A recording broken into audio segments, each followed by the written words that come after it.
Good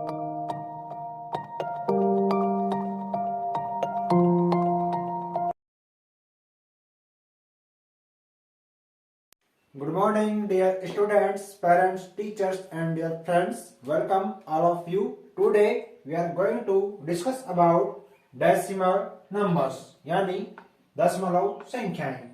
तो हम आज हमारे लेक्चर 9 क्लास 6 to 10 के लिए उपयोगी, साथ ही आप सभी जो भी देख रहे हैं उनके अभिभावक, बच्चों के अभिभावक और बच्चों दोनों के लिए ही उतना ही उपयोगी होगा। ठीक है, तो आप पहले अच्छे से इसको देखें कि दशमलव संख्याएं क्या होती हैं। ठीक है,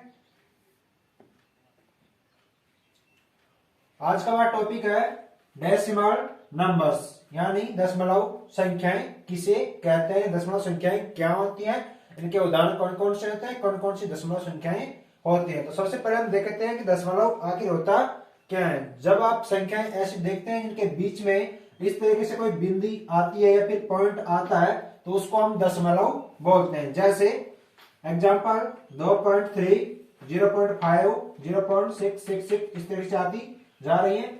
5649.152, 26.28 इत्यादि। ठीक है, तो इस तरीके से जो संख्याएं हैं इनके बीच में आपको एक नजर आ रहा होगा, एक पॉइंट आ रहा है बीच में। ठीक है, तो इसको हम बोलते हैं दशमलव संख्या, यानी कि जब पॉइंट बीच में आ जाए तो इस तरह की जो संख्याएं होती हैं, इस तरह की जो संख्याएं लिखी हुई होती हैं, उनको हम बोलते हैं दशमलव संख्याएं। तो दशमलव क्या है, जो आपके बीच में बिंदु लग रही है उसको हम बोल रहे हैं दशमलव। ठीक है, तो दशमलव आपको समझ आ गया, दशमलव बीच में जो बिंदु लग रही है उसको हम दशमलव बोलते हैं। जो दशमलव की बाद की जो अंक होते हैं उनको हम एक एक बोलते हैं, न कि उनको संख्या बोलते हैं। जैसे कि 2.3, 0.5, 0.666 इस तरीके से, यानी कि 0.666 इस तरीके से हम बोलते हैं, न कि ऐसे कि 0.666 इस तरीके से हम नहीं बोलते। ठीक है, तो उसी प्रकार यहाँ पे बोलेंगे 5649.152, न कि ऐसे कि 0.152 ऐसे हम नहीं बोलते, हम बोलते हैं 0.152, यानी कि एक एक अंक आपको बोलना है, साथ में नहीं बोलना है। ठीक है, ये नियम है दशमलव संख्याओं को पढ़ने का। तो जो इधर जो दशमलव संख्या है उसके अंदर दो भाग होते हैं, एक तो होता है पूर्ण भाग और दूसरा होता है दशमलव भाग।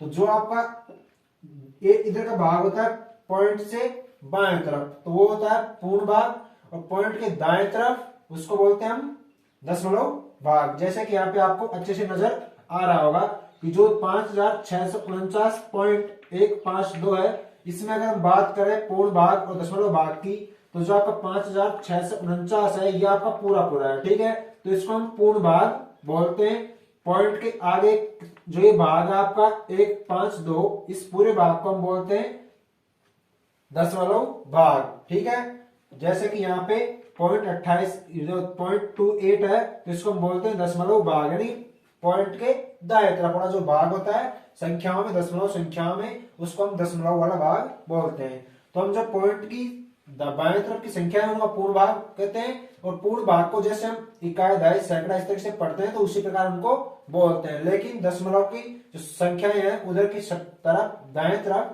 दशमलव के दाएं तरफ, तो उनको हम, जो पहला अंक होगा उसको हम बोलते हैं दशांश, दूसरा अंक होता है तो उसको बोलते हैं शतांश, जब तीसरा अंक होता है तो उसको बोलते हैं सहस्त्रांश, और पॉइंट के दाएं तरफ 3 अंकों तक ही हम सामान्यतः संख्याओं को लिखते हैं। वहां तक कि हमारी संख्याएं महत्वपूर्ण होती है, उसके आगे हम लिख सकते हैं, लेकिन वो हमारी इतनी महत्वपूर्ण नहीं करते, हम उनको सिर्फ 3 संख्याओं तक ही अधिकतर लेते हैं। ठीक है, जैसे कि यहाँ पे 3 तक ले लिया, उसी प्रकार यहाँ भी 3 तक ले रखा है, यहाँ पे 2 है तो कोई दिक्कत नहीं है, लेकिन 3 से ज्यादा हम कभी कभार ही लेते हैं। हालांकि ले सकते हैं, होती है आगे भी, लेकिन हम 3 तक प्रेफर करते हैं लेना। ठीक है, उसको उचित मानते हैं ना, 3 तक ही लेते हैं। तो जब आप 3 तक, तो तीसरा भाग है दशमलव संख्या के, वो दशमलव के बाद की संख्याओं में तीसरा अंक जो होगा उसको हम बोलते हैं सहस्त्रांश। अगर हम इसकी उदाहरण ले 5649.152 का, तो इसको हम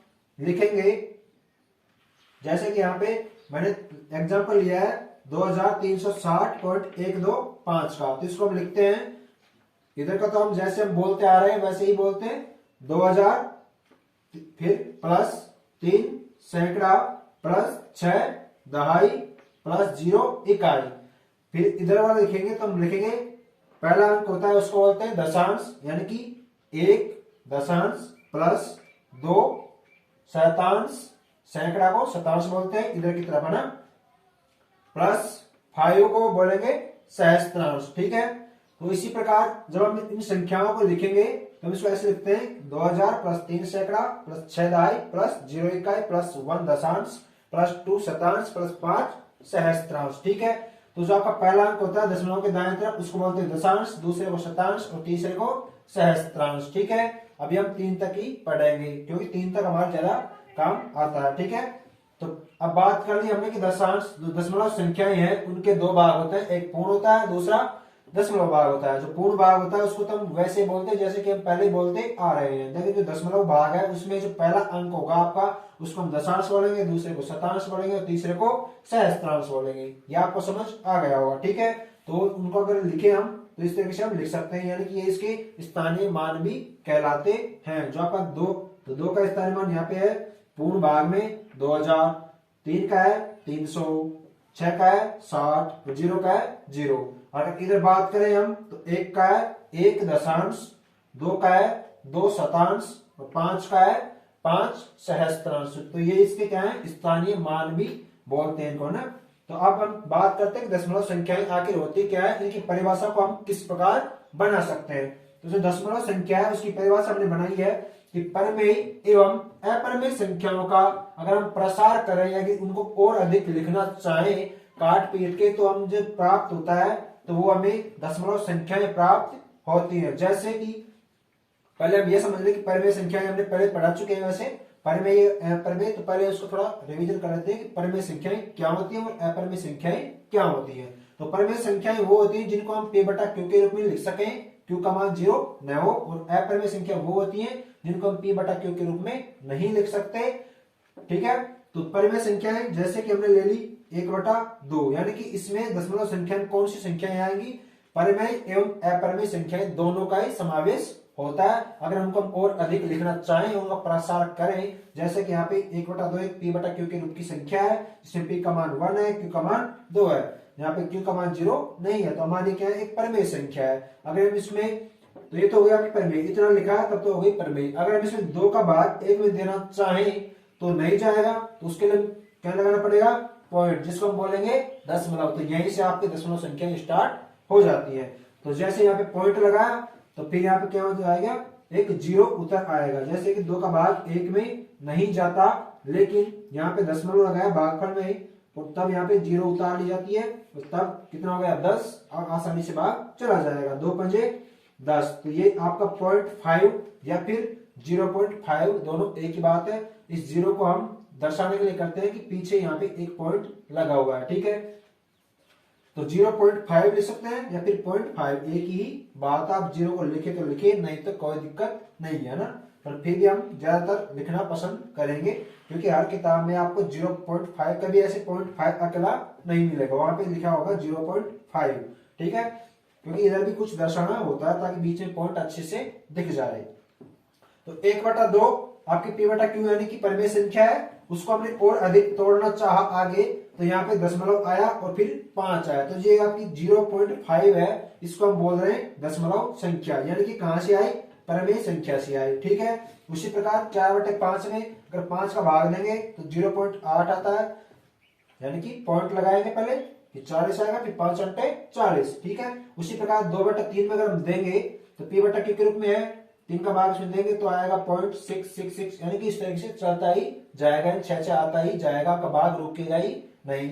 अगर हम 22/7 की बात करें तो इसमें भी इस तरीके से संख्याएं आएंगी 3.14285 यहाँ तक तो पूरा आता है। ठीक है, फिर वापस रिपीट होने लगता है यहीं से 142857, यानी कि वापस यही अंक जो इतने हैं ये वापस संख्या रिपीट होने लगती है, यानी कि यहाँ तक 7 तक भाग जाएगा, पहले इतने पहले 1 तक जाएगा फिर 4 का जाएगा फिर 2 तक फिर 8 तक 5 तक फिर 7 तक, फिर वापस 1 तक भाग जाएगा 7 का 22 में। ठीक है, तो ये वापस रिपीट होने लगता है, तो वहां से वापस संख्याएं आना शुरू हो गई। तो आपका जो यहाँ से एक से लेके 7 तक जो संख्याएं हैं वो आपकी वापस पुनः रिपीट होने लगती है वापस, है ना, यानी कि उसमें भी भाग रुक नहीं रहा, चलता जा रहा है। उसी प्रकार हम, अब ये तो हो गई आपकी परिमेय संख्याएं, ऊपर तो ये परिमेय संख्याओं के उदाहरण हो गए कि परिमेय संख्याओं से हमने दशमलव संख्याओं को ज्ञात किया है, ठीक है।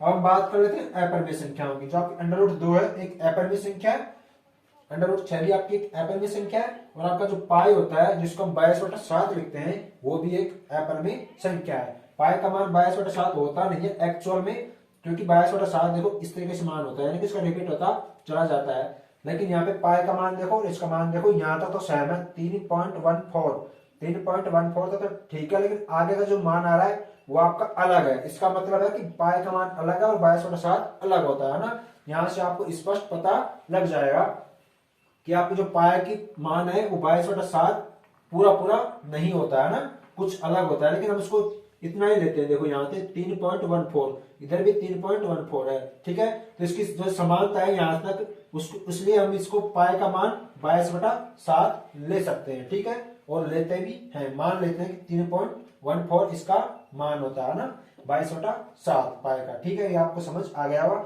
तो आपके अपरिमेय संख्या अंडर रूट 2 है, उसको हम लिख सकते हैं 1.41421356, इस तरीके से भाग चलता है जाता है, रुकता नहीं है। यानी कि अगर अंडर रूट 2 यानी कि 2 का अगर हम वर्गमूल निकालें तो आपका वर्गमूल इस तरीके से निकलता जाता है आगे भी, है ना।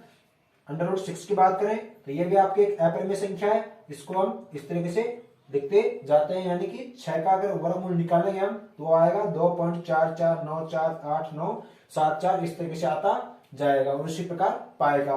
तो ये होती है आपकी दशमलव संख्याएं, जिसमें कि पॉइंट के बाद रुक भी जाता है, पॉइंट के बाद जाता भी जाता है, और कभी कभी संख्याएं रिपीट भी होती हैं, और कभी कभी रिपीट नहीं होती लेकिन भाग जाता ही चला जाता है। तो उनको हम फिर डिवाइड करते हैं कि दशमलव संख्याएं अलग अलग हो गई, तो एक तो रुक जाती है, भाग चला जाता है पूरा पूरा, कुछ पॉइंट तक जाता है और फिर रुक जाता है, यानी कि पूरा पूरा शेषफल 0 आ जाता है उसमें। लेकिन कभी कभी शेषफल 0 नहीं आ रहा, देखो यहाँ पे भाग चला जा रहा है, लेकिन यहाँ पे 6 की पुनरावृत्ति भी हो रही है, यानी कि 6 बार बार आ रहा है, 6 तक भाग जा रहा है। और यहाँ पे इतने तक भाग जाता है, फिर वापस इसी में रिपीट होने लगता है भाग, वापस फिर 1 से शुरू होता है ना। उसी प्रकार अंडर रूट 2 में चला जाता है, भाग जाता ही जाता है। अंडर रूट 6 में भी इसी प्रकार जा रहा है, और पाए का मान भी इसी तरीके से निकलता जाता है, उसका भी पता नहीं कि कहां तक वो निकलता है, ठीक है। तो अब हम दशमलव संख्याओं को आगे बांटते हैं, ठीक है। तो हम टाइप्स ऑफ डेसिमल नंबर्स, अगला टॉपिक हमारा टाइप्स ऑफ डेसिमल नंबर्स, यानी कि दशमलव संख्याओं के प्रकार जानने की, संख्याएं कितने प्रकार की हैं। यानी कि एक तो ऐसी संख्याएं होती हैं जो रुक जाती हैं, दूसरी रुक गई, ठीक है। फिर ऐसी संख्या आ गई जो जा रही है, उसमें रिपीट भी हो रहा है, 6 बार जा रहा है लगातार, और कई में चला जा रहा है, ज्यादा संख्या रिपीट हो रही है, कई में होती नहीं है रिपीट, तो उनको हम बांटते हैं फिर आगे ना। तो टाइप्स ऑफ डेसिमल नंबर्स, 2 प्रकार की संख्याएं होती है दशमलव संख्याएं, कौन कौन सी, एक होती है शांत दशमलव और दूसरा होता है अशांत दशमलव, ठीक है। तो पहले तो होगी शांत दशमलव, जिसके अंदर जैसे कि 1/2, यानी कि 1 में 2 का भाग देंगे तो पॉइंट लगाते ही ऊपर आपका 2 का भाग देंगे 1 में, तो पॉइंट लगाते हैं, यहाँ पे जाएगा 0 और 2 पंजे 10, यानी कि पूरा पूरा भाग गया, यहाँ पे शेषफल आपका 0 बच रहा है, ठीक है। शेषफल आ गया 0 तो आपका भाग पूर्ण होता हो गया, यानी कि 0.5 इसको हम लिख सकते हैं। अगर दशमलव संख्या में 1/2 को लिखना चाहें तो 0.5 इसको लिख सकते हैं, यानी कि शांत हो गए, यहां तक ही आएगा भाग, ठीक है, इससे आगे नहीं होगा। उसी प्रकार 4/5 में 0.8, 0.8 यानी 0.8 एक ही बात है, तो यहां तक भाग जा रहा है, उसके आगे नहीं जाएगा, यानी शेषफल 0 हो चुका है, ठीक है। तो अब आपकी जो संख्याएं ये है वो क्या कहलाएंगी, शांत दशमलव कहलाएंगी। जो आपकी 0.5 है, 0.8 है, ये आपकी शांत दशमलव संख्याएं कहलाएंगे, क्योंकि इसमें भाग आगे अब नहीं जा रहा, भाग रुक चुका है, यानी कि शांत हो चुका है, ठीक है। अब दूसरी संख्याएं आती है अशांत दशमलव, यानी कि जिनमें भाग चला जाता जा रहा है, ठीक है, उसमें रुकेगा नहीं। तो इसमें भी 2 प्रकार होते हैं, एक तो होता है अशांत आवर्ती और दूसरा होता है अशांत अनावर्ती। अशांत यानी कि भाग चला जा रहा है, आगे जाता जाएगा, आवर्ती मतलब कोई भी संख्या ऐसी आ रही है उसमें जो बार बार रिपीट हो रही है, हो सकता है वो 1 अंक रिपीट हो रहा हो, 2 अंक रिपीट हो रहे हैं, 4, 5, 6 कितने भी अंक वापिस रिपीट होने शुरू हो जाते हैं, ठीक है। जबकि अशांत अनावर्ती में क्या होता है, अशांत है यानी कि भाग जाता जा रहा है आपका, और अनावर्ती यानी कि किसी भी अंक की पुनः वापस आवर्ती नहीं हो रही है। जैसे कि हम यहाँ पे √6 में देखते हैं, √2 में देखते हैं और पाई में देखते हैं। तो ये इसके एग्जाम्पल हो गए कि √2, √6 और पाई, यानी कि ये क्या है आपकी अपरिमेय संख्याएं, यानी कि अपरिमेय संख्याएं जो हमारी होती हैं वो अशांत अनावर्ती की होती है, जिनमें भाग जाता ही जा रहा है, हमें पता ही नहीं है कि कहां तक भाग जाएगा, और इसमें कोई अंक ऐसा नहीं है जो वापस तुरंत बाद ही रिपीट हो जाए। यानी कि 4 एक बार, जैसे कि यहाँ पे 4 बार आया तो वापस 4 नहीं आ रहा, पहले क्या आया 1 आया, फिर 4 आ गया, फिर 2 आ गया, फिर वापस 1 आ रहा है, फिर 3 आता है, फिर 5 आता है, फिर 6 आता है, पता नहीं आगे क्या क्या आएगा ना, भाग देते जाएंगे हम ना, तो अलग अलग आएगा। कभी भी ऐसे नहीं होगा कि यहाँ पे 4 आएगा तो यहाँ भी 4, यहाँ भी 4, यहाँ भी 4, यहाँ भी 4 है ना, तो वो आपकी अशांत अनावर्ती नहीं है, वो फिर आवर्ती हो जाएगी। ठीक है, तो यहाँ पे अनावर्ती का मतलब है कि उसकी आवर्ती नहीं हो रही, कोई भी अंक दोबारा उसके जस्ट बाद ही नहीं आता। ठीक है, कुछ टाइम बाद आ रहा है, जिसको हम पता नहीं लगा सकते कि ठीक है वो वापिस कब आएगा ना, तो अनडिफाइंड। ठीक है, कब आएगा दोबारा ना वही अंक। तो इसी प्रकार √6 भी क्या है आपकी अपरिमेय संख्या है। जो आपकी अपरिमेय संख्या होती है वो आपकी अशांत अनावर्ती ही होती है, यानी कि दशमलव संख्या में जो अशांत अनावर्ती संख्याएं होती हैं उनको हम अपरिमेय बोलते हैं। बाकी जो सभी आपकी संख्याएं बच गई और सारी संख्याएं वास्तविक संख्याएं जिनमें आपकी पूर्णांक भी आते हैं, प्राकृत भी आती है, पूर्ण भी आती है, सब आते हैं, तो अशांत दशमलव भी आता है, लेकिन उसमें अशांत आवर्ती वाली जो संख्याएं होती है ये भी आपकी क्या होती है परिमेय संख्या, यानी कि हम p/q के रूप में यहाँ पे इसको लिख रहे हैं। लेकिन इस तरीके से हम इनको नहीं लिख सकते, यानी कि √2 को हम ऐसे, इसमें अगर इनको p/q के रूप में ऐसे लिखना चाहें √2 को, तो हम नहीं लिख सकते, क्योंकि इसका जो पॉइंट मान आ रहा है वो आपका आगे चलता ही जा रहा है, यानी कि पता ही नहीं है। ठीक है, तो आपके अशांत दशमलव संख्या 2 प्रकार की हो गई। एक अशांत आवर्ती जिसमें कि दशमलव के बाद किसी भी अंक की पुनः आवर्ती हो रही है, यानी कि पुनः वही अंक आ रहा है, जैसे कि 2/3 में 0.6666। ठीक है, इस तरीके से आता जाता है। तो इसको हम 6 जो आ रहा है बार बार, उसको हम 0.6 और उसके ऊपर ऐसे बार, इसको बार बोलते हैं। अगर ऐसे लगा देते हैं इसका मतलब ये है कि यहाँ पे जो 6 है वो अंक बार बार आ रहा है, यानी कि इसको आगे लिखने की जरूरत नहीं है, इसको इतना ही हम लिख सकते हैं। उसी प्रकार 22/7 में आपका 3.14287 इतना तो आपका आता है, फिर वापिस यही रिपीट होने लगता है, यानी कि 1, 4, 2, 8, 5, 7 इस तरीके से ही वापिस आने लगता है। देखिए हमने यहाँ पे लिख रखा है इसको कि 22/7 वापिस इतना तो आ गया, फिर वापिस 1 से स्टार्ट हो रहा है, फिर 4 आ गया, फिर 2 आ गया, फिर 8, फिर 7, फिर। ठीक है, इसी प्रकार आगे चलता जाएगा ना। तो जो आपकी किसकी आवर्ती हो रही है, इन 1, 2, 3, 4, 5, 6 इन 6 अंकों की पुनः आवर्ती हो रही है क्रम से। ठीक है, तो इसलिए हम इनको ऊपर बार भी लगा सकते हैं कि 22/7 को हम इस तरीके से लिख सकते हैं, यानी कि आपकी परिमेय संख्या है, इसको हम 22/7 यानी p/q के रूप में लिख सकते हैं। लेकिन जो आपकी अशांत अनावर्ती है इनको हम p/q के रूप में नहीं लिख सकते हैं, इसलिए ये आपकी कौन सी संख्या होती है, अपरिमेय संख्याएं होती है। तो दशमलव संख्याएं 2 प्रकार की हो गई, एक शांत और अशांत।